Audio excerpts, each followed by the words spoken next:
Salve, salve, abençoados! Vindo aqui para a parte 2 da aula, da série de vídeos que eu estou fazendo sobre a falácia do maqueteiro moderno que precisa saber de tudo. Se você não assistiu a parte um, assiste lá o primeiro vídeo. Se você quer assistir primeiro a parte 2 para depois voltar lá, fica à vontade. Eu tenho certeza que esse vídeo também vai ser bastante útil para você. Eu só não vou me apresentar, eu já me apresentei no primeiro, não vou investir tempo nesse vídeo de novo. Então, vamos lá, né? Conforme eu falei no vídeo passado, eu tenho bastante dificuldade de falar vídeos e aulas, né? Eu tenho mais hábito professoral aí de falar aulas, então eu vou ficar falando aula. Mas no vídeo passado eu falei sobre, né, que a gente ia conversar sobre essa curva de adoção tecnológica, né? Como que funciona essa curva aqui. A partir de agora, eu vou usar um texto de 2024 do Ricardo Cavallini, tá? Esse cara aqui, ele é muito bom de tecnologia, ele fala de tecnologia há mais de 20 anos, acompanha ele, vou tentar marcar aqui, vou deixar o link para o conteúdo. É um cara muito bom, mas muito bom, vale muito a pena. Se você quer entender de mercado como um todo, vale a pena seguir o Cavallini. Segue ele lá no LinkedIn, é muito bom o conteúdo dele. Realmente eu faço questão de divulgar porque vale muito a pena. Então vamos lá, o formato de sino clássico dessa curva de adoção de tecnologia sempre foi assim: você tem um pequeno grupo que são os inovadores, né, que é quem faz ali, quem cria realmente uma nova tecnologia. Esses inovadores disponibilizam a tecnologia para uma quantidade ali dos early adopters, que são a galera que gosta de pegar essa tecnologia primeiro, que é a galera que tem mais acesso primeiro, ou um acesso prioritário. E normalmente a galera de marketing está bem inserida nesses early adopters, né? Depois, no final, depois que todo mundo já testou, que esses early adopters já validaram, é que entra efetivamente para o grosso da massa aqui, que é a maioria. E aí, normalmente, essa vai perdendo hype, vai diminuindo hype, e aí entra para os retardatários aqui, os atrasados, eles fazem a adoção de uma nova tecnologia. Então sempre tem o inovador, o early adopter, chega num hype, né? E aí depois começa a cair no hype e chega só para a galera. Então assim, a grande massa efetivamente, ela tem acesso muito depois. O hype ele acontece nessa subida aqui, ou pelo menos acontece nesse ponto mais alto aqui. O que o Cavallini ele propõe nesse artigo, que é um artigo de 2024 que saiu lá no LinkedIn, é que tem uma anomalia moderna onde aparece uma corcova aqui no começo, né? Antes dos early adopters e dos influenciadores, começa a criar, vem uma primeira barrigada, que é a galera que são os criadores de conteúdo, né? Os influenciadores, né, do nosso mundo moderno aqui, que tem acesso a muitas pessoas, que realmente influenciam muitas pessoas e que tem aí milhões de seguidores, você sabe. E aí depois tem os wannabes, que é a galera que quer ser como aquele criador, que é a galera que tenta ser, que segue aquele criador. E só depois ela segue, dá uma baixa, e só depois ela segue a ideia da curva de adoção de tecnologia. O que acontece? Durante todo esse processo aqui, muita tecnologia ainda não foi sequer validada. Sequer a gente sabe se vai chegar para uma galera. Só que esses creators aqui, eles têm muito poder de influência e poder de influência mesmo. Eu ia falar de manipular, mas não é no mau sentido, né? O poder de especulação por conta da audiência que ele tem. Então, quando um creator desse pega uma tecnologia e fala que essa é a nova tecnologia, que essa tecnologia matou a tecnologia antiga, morte ao SEO, morte à TV, morte ao rádio, morte a qualquer coisa, muita gente compra dentro de uma bolha essa ideia e entende que isso aqui, na verdade, é esse ponto. Só que não é.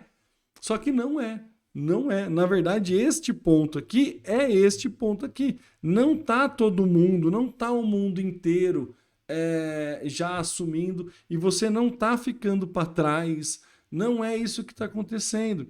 Então, assim, existem pessoas que genuinamente usam essa inovação, mas existe uma massa muito grande que está mais preocupada em parecer que sabe aquela tecnologia do que efetivamente fazer um bom uso daquela tecnologia. No artigo do Cavallini, ele dá o exemplo do Apple Vision Pro. Vocês lembram do Apple Vision Pro? Que era aquele óculos da Apple que parecia um snorkel, que era a última que matou o Google Glass, que era o novo óculos de realidade aumentada, que era parecido com aquele galinho da Sadia, lembra o óculos do galinho da Sadia? É Sadia, é da Sadia. Então, vocês lembram desse hype? 2024, tá? Eu tô falando. Nem tá tão longe assim se você tá assistindo esse vídeo aí em 2026, quando eu tô gravando.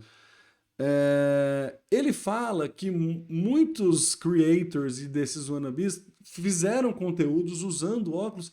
Inclusive, esses caras, eles faziam alguns gestos assim no metrô para mostrar que estavam usando a nova tecnologia, sendo que esses gestos nem era dessa forma que fazia o uso do óculos. O óculos ele tinha uma outra forma de funcionalidade, só que a galera queria colocar uma ideia de futuro tão para frente que daí começava a criar esse conteúdo para mostrar que eles estavam usando, para se valorizar ali. E aí o que o Cavallini fala é que muitas vezes, nesse começo de adoção tecnológica, mais vale a narrativa da adoção tecnológica do que a própria adoção da tecnologia. E isso é muito louco, porque a gente quase que entra num conceito de pós-verdade, onde é mais importante discutir um fato, né, do que saber se esse fato é verdade ou não. Né? De novo, cultura da atenção e tudo mais aquilo. Aquela fórmula que foi criada para chamar a sua atenção, para reter a sua atenção, onde a narrativa passa a ser mais importante e a criação de um sentimento de ansiedade em você, ele é fundamental para manter um mercado aquecido, para manter algumas certas vendas ou para manter a tua atenção. Então, assim, é muito louco a gente pensar que por conta do poder de influência, por conta da penetração que a gente tem a partir do advento das redes sociais, né? Me senti o tiozão falando agora, mas é basicamente isso. Você tem muita possibilidade de manipular mercado. Você tem muita possibilidade de inferir o que você quer ou dentro de algum mercado. A gente vê isso na política acontecendo. A gente vê isso acontecendo em outros lugares, mas eu não quero fugir do tema desse vídeo. Então, assim, o profissional de marketing, hoje, ele cai nesse problema porque toda nova tecnologia, ainda mais com IA, novos modelos, novas linguagens, sempre parece que você está ficando para trás. Mas, assim, é porque você cai, ou é porque existe, ou porque nós caímos em uma narrativa onde é mais importante o parecer do que o efetivamente ser. Porque o parecer ser vende essa angústia, vende esta ansiedade, e se eu compro essa angústia, essa ansiedade, a minha atenção é retida para isso. E aí, provavelmente, o meu recurso financeiro vai ser retido para isso também. Então, é muito importante a gente entender como que essa máquina funciona, e aí você define se você vai querer fazer uso dessa estratégia ou não. A minha percepção é de que ela, enfim, tem um conteúdo sobre marketing tóxico aqui no canal, que eu falo bastante a respeito disso. Não vou entrar nessa esfera, mas qual que é o grande lance aqui? Nem tudo que estão narrando para você são coisas que estão sendo utilizadas. E isso é importante a gente prestar atenção. É muito importante a gente ter essa ideia. Quando a gente traduz, né, aquela corcova, né, quando a gente aplica, né, como eu disse, nesse exemplo aqui, o Cava, ele tava, o Cava, já estou super íntimo dele, o Cavallini, ele estava falando do Apple Vision Pro. E aí eu estou trazendo agora, estou fazendo o exercício de trazer para IA no marketing. Quando a gente pensa na primeira parte da curva lá, os creators, eles realmente incorporam a IA num raciocínio estratégico, mas sem abandonar, ou pelo menos eu estou fazendo exercício de muita fé no ser humano, sem abandonar os fundamentos do ofício do marketing, entendendo os ofícios de marketing, né, a percepção, melhoria, pipeline, funil, todas os preceitos de marketing, ele acaba incorporando aquela tecnologia dentro dos preceitos. Quando a gente vai para uma grande massa que tenta se aproveitar disso, eles usam prompts complexos que nunca usaram num briefing, vendem coisas que nunca usam, que nunca aplica, sabe? Dentro de um briefing real, dentro de uma coisa real. Então, assim, existe sim a turma que entende de negócio, trabalha sério e faz uma aplicação da IA séria. Mas, do mesmo jeito, existe a galera que está ali disposta a ficar pegando curso, a comprar. Existe uma massa maior que está ansiosa e com problema, e entende que tem um problema e por isso compra essas novas tecnologias e isso tudo. Então, assim, a gente precisa ter um foco num domínio mais real, assim, sabe? Entender o que a gente precisa e não ficar nesse foco do storytelling de que a gente domina alguma coisa. Muita gente fala que domina, poucas pessoas efetivamente dominam. Saber diferenciar isso no nosso mercado vai te poupar muito, muito, muito esforço e cansaço. Então é muito importante a gente trabalhar disso. Quem realmente lucra, né, com essa corcova? Como funciona efetivamente essa parte, né? E aqui todo mundo conhece, né, esse modelo. Eu vou chover no molhado, mas eu vou passar com isso. Imagine que estamos falando de um guru que lança um método sobre uma nova IA revolucionária. Esse hype gera o medo de obsolescência numa audiência.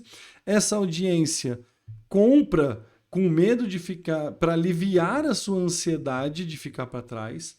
A compra nem é para resolver o problema, muitas vezes é a compra para aliviar essa ansiedade.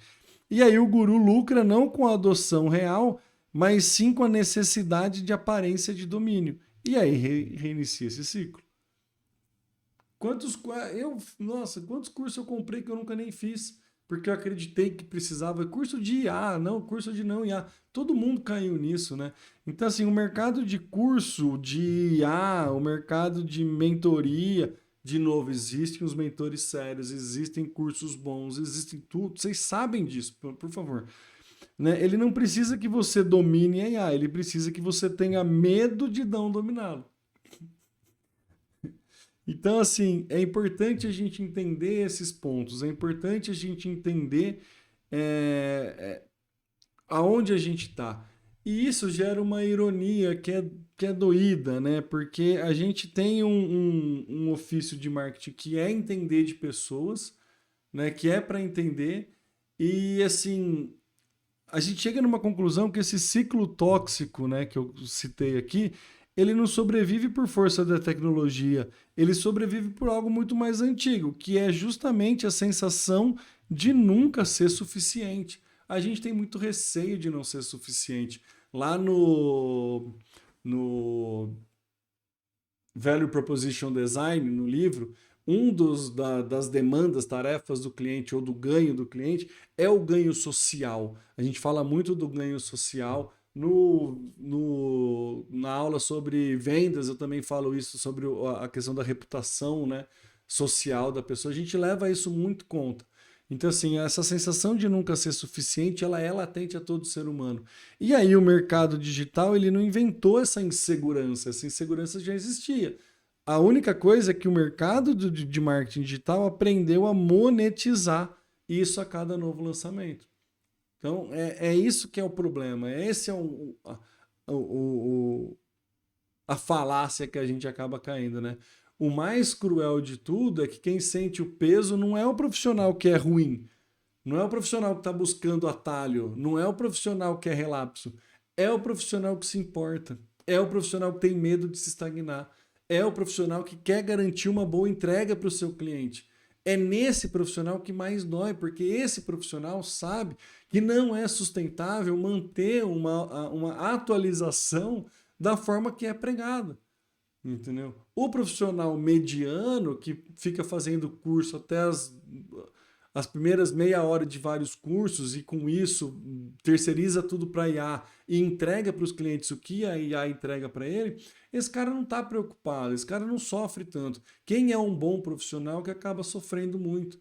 Então, assim, vou encerrar esse vídeo falando calma, estamos todo mundo junto, tá todo mundo nesse mesmo barco.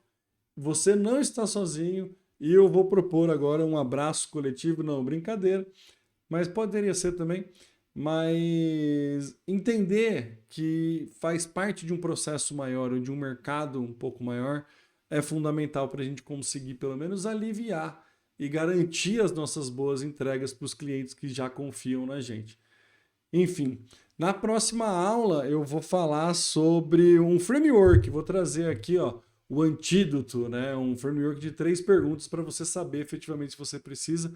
A próxima aula acho que vai ser mais curta, e então a gente se vê na próxima aula, no próximo vídeo.